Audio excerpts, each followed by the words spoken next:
Welcome to our channel. Icon star Allu Arjun గారు ఒక add షూట్లో ఆ యాడ్కి సంబంధించిన ఒక పర్సన్ మొబైల్ యూస్ చేస్తుంటే ఆ ఫోన్ లాక్కున్నారట అల్లు అర్జున్కి సంబంధించిన బౌన్సర్లు. అయితే ఇప్పుడు అది కాస్త వివాదంగా మారిందనే చెప్పాలి. బౌన్సర్లే ఇదంతా అంటే సొంతగా చేసుకొని చేశారా, లేకుంటే అల్లు అర్జున్ గారికి ఇలా నచ్చదా అనే చర్చలు నడుస్తూ ఉన్నాయి. సో ఈ అంశం మీద ఒకసారి వివరణ తీసుకునే ప్రయత్నం చేద్దాం. ప్రస్తుతం మనతో జర్నలిస్ట్ జగదేవ్ గారు స్టూడియోలో ఉన్నారు. వెల్కమ్ చెప్దాం. హలో సార్, నమస్కారం. నమస్తే జకీర్. ఎస్ సార్, ఇప్పుడు అంటే అల్లు అర్జున్ గారికి ఇలాంటివి నచ్చవంటారా? అంటే షూట్ టైంలో మొబైల్స్ యూజ్ చేయడం అట్లా. యాక్చువల్గా బన్నీ గారి మీద ఎలిగేషన్స్ కొత్త ఏం కాదు.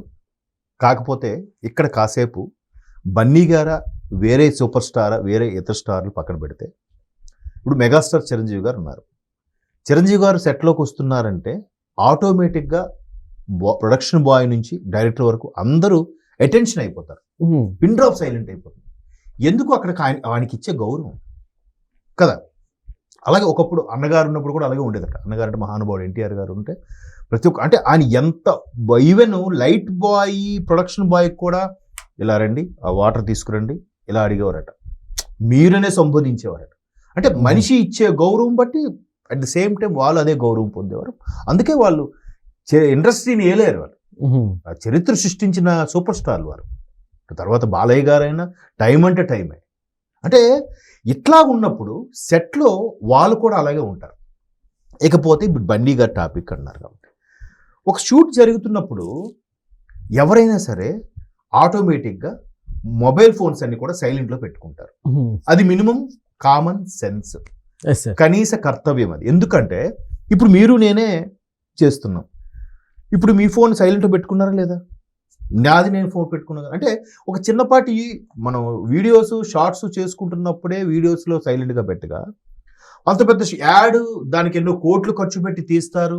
అక్కడ బ్రాండ్ ఇమేజ్ అనేది బాగా ప్రొజెక్ట్ అవ్వాలి, తెర మీద కనిపించాలి అని ఒక కాన్సెప్ట్ డైరెక్టర్ వస్తాడు, యాడ్ మేకర్. సో వాళ్ళని ఉన్నప్పుడు ఎవరెవరైతే దాన్ని చేయడానికి వస్తారో వాళ్ళందరూ చేసినప్పుడు ఆ కెమిస్ట్రీ వర్కౌట్ అవ్వాలంటే అందరూ సైలెంట్గా ఉంటారు. పక్కన గుసగుస డిస్టర్బెన్స్ అయితే మళ్ళీ టేక్ అవ్వచ్చు. ఒకసారి ఒక డిస్టర్బెన్స్ అయితే ఆ టేక్ ఒక్కోసారి ఆ రోజంతా వర్కౌట్ అవ్వదు. ఇంకా అలాంటి డిస్టర్బెన్స్ కూడా అవుతుంటాయి. ఒక్క ఆయనే కాదు, తోటి సహచరులు, నటీనటులు కూడా కోఆపరేట్ చేస్తేనే అది యాడ్ కానీ, సినిమా కానీ, సీరియల్ కానీ, వాట్ ఎవర్ ఇట్ మేబీ కదా. సో అలాంటప్పుడు ఈ అమ్మాయి ఫోను చూసుకుంటుందంట. చూసుకున్నప్పుడు ఆమె చెప్పిన మాటలే బౌన్సర్ సెక్యూరిటీ గార్డు వాళ్ళు వచ్చి ఫోన్ లాక్కొని ఫోను ఇట్లా చూడకూడదని తెలియదా అని ఉండొచ్చు. అయితే ఇక్కడ కూడా కొంతమంది అత్యుత్సాహం చూపిస్తారు. జనరల్గా ఎలా అంటే పెద్ద హీరో వస్తున్నా, ఒక మినిస్టర్ గారు వస్తున్నా చాలామంది జరగండి సార్ వస్తారు జరగండి సార్ వస్తారు అని ఇలాంటి హడావుడి చేసేవాళ్ళు ఉంటారు. ఇంకొంతమంది సార్ తెలీదా, గంటకోసారి జ్యూస్ ఇవ్వాలి, ఇప్పుడు పైనాపిల్ జ్యూసు, గంట తర్వాత మొసాంబీ జ్యూసు అట్లా చెప్తూ ఉంటాడు. అంటే వాళ్ళు అడుగుతారో లేదు కానీ ఈ కింద అసిస్టెంట్లు, ఆఫీస్ బాయ్ వీళ్ళు కొంచెం పావలాకి 5 రూపాయలు యాక్షన్ చేస్తుంటారని కూడా ఒక వార్త. అయితే ఇక్కడ వాళ్ళు చేశారు, కాసేపు ఆ బౌన్సర్తో వాళ్ళతో తప్పు అనుకుందాం. కానీ మరి ఈవిడ ఎవరైతే ఆ కావేరీ బారో ఎవరో ఆవిడ ఇట్లా చెప్పారో, ఈ స్టేట్మెంట్ ప్రకారం ఒక పోడ్కాస్ట్లో చెప్పినప్పుడు మరి ఇలా షూట్ అయినప్పుడు సైలెంట్లో పెట్టాలి, ఫోన్ చూడకూడదని తెలియదు ఆవిడకి. బట్ తప్పు ఎవరిది? ఆ బౌన్సరో లేకపోతే ఆ బాడీ గార్డో లాగేశాడని చెప్తున్నారు కదా. ఆ టైంలో ఫోన్ చూడడం అనేది ఎంతవరకు కరెక్ట్? సార్ అక్కడ కండిషన్లు కూడా ఉంటాయి అనుకుంటే కదా యాక్చువల్లీ. అంటే కండిషన్స్ ఏముండవు. అది కానీ అంటే వాళ్ళు కింద వాళ్ళు ఏంటంటే కొన్నిసార్లు కొంతమంది అత్యుత్సాహం, ఒక వెర్షన్లో అది ఉంది కాదనట్లేదు.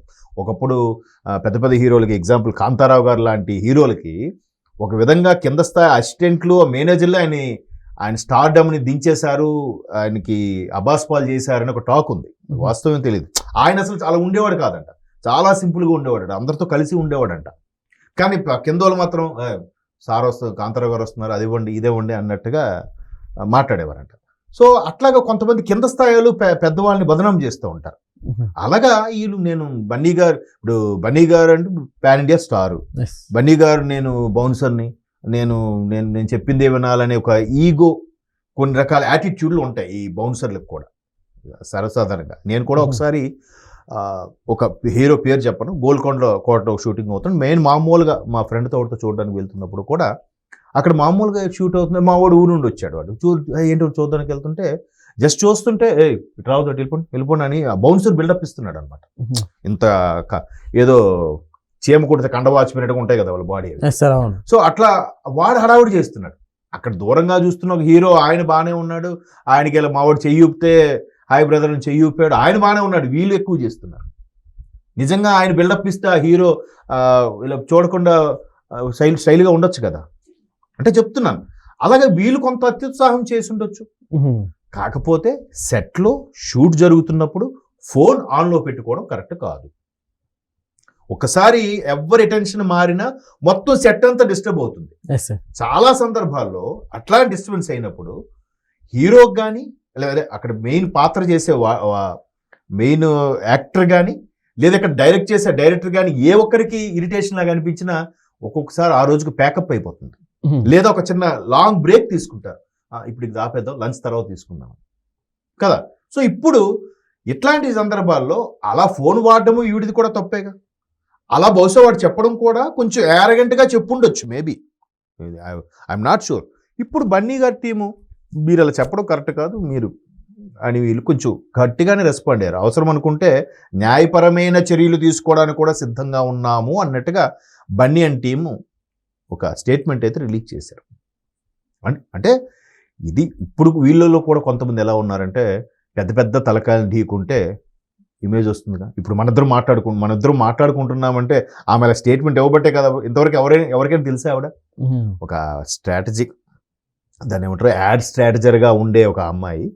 ఇట్లా కొంత పెద్ద పెద్ద యాడ్ మేకర్స్ ఉంటారు, వాళ్ళు ఎవరికి తెలియదు. మనకి చాలామంది ఎక్సలెంట్ యాడ్స్ తయారు చేసే వాళ్ళు ఉన్నారు.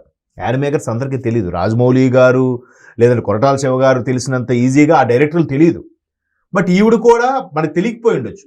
ఇప్పుడు ఈ కాంట్రవర్సీ మాట్లాడారు కాబట్టి మీరు నేను తెలుసుకున్నాం, మాట్లాడుతున్నాం కదా. సో కొంతమంది పెద్ద తలకాయలకి టార్గెట్ చేసినప్పుడు కూడా వాళ్ళు హైలైట్ అవుతారని కూడా మాట్లాడి ఉండొచ్చు. పాడ్కాస్ట్ వరకు వచ్చారంటే ఆవిడ సమ్వాట్ బెటర్ దాన్ చాలా మంది సెలబ్రిటీస్. బట్ అలా వచ్చినప్పుడు చాలా హుందాగా మాట్లాడగలగాలి, ఇట్లాంటి కాంట్రవర్సీ ఏం లేకుండా మాట్లాడగలగాలి. లేదంటే ఇండస్ట్రీలో చాలా లుకలుకలు ఉంటాయి, చాలా పొరపచ్చాలు ఉంటాయి. అరే ఈవిడ బన్నీ గారి గురించే ఇలా మాట్లాడింది, రేపొద్దున మన గురించి కూడా ఈవిడతో యాడ్ చేసినా ఈవిడ చేసినా ఇబ్బంది అవుద్దేమో అని ఆఫర్స్ తప్పించే వాళ్ళు కూడా ఉండొచ్చు.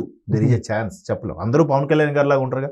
పవన్ కళ్యాణ్ లాంటి వ్యక్తి మీద ప్రకాష్ రాజ్ లాంటి గొప్ప నటుడు కూడా అది ఇది ఓవర్ యాక్షన్ చేసి స్టేట్మెంట్లు ఇచ్చిన సినిమా వరకు వచ్చేసరికి మాత్రం ఆయన సార్ ప్రకాష్ రాజ్ గారిని పెట్టుకుంటున్నాము అదేంటంటే అయితే ఓకే ఏం ఇప్పుడు అంటే ఒకసారి మీకు చెప్దామని. ఎందుకు అలా అడుగుతున్నారు? లేదు సార్ మొన్న ఎలిగేషన్ వచ్చేట అది పర్సనల్ అబ్బా, రాజకీయం అది వేరు, ఇది సినిమా, దీనికి ముడిపెట్టకండి అన్నాడు. దట్ ఈస్ పవన్ కళ్యాణ్ గారు. అలాగ అందరూ ఉంటారు, ఉండకపోవచ్చు. సో ఈవిడ అలాగా స్టేట్మెంట్ ఇవ్వడం కూడా ఎంతవరకు కరెక్ట్? సెట్లో ఫోన్ చూడకూడదు కదా. మేబీ ఆయన ద్వారా మాట్లాడితే ఇప్పుడు మనకు తెలిసేలాగా మాట్లాడాలని ఆవిడ మాట్లాడారేమో, లేదా సడన్గా వచ్చేసిందో. సో మొత్తం మీద ఇలాంటివి కొన్ని జాగ్రత్తగా మాట్లాడితే బెటరు.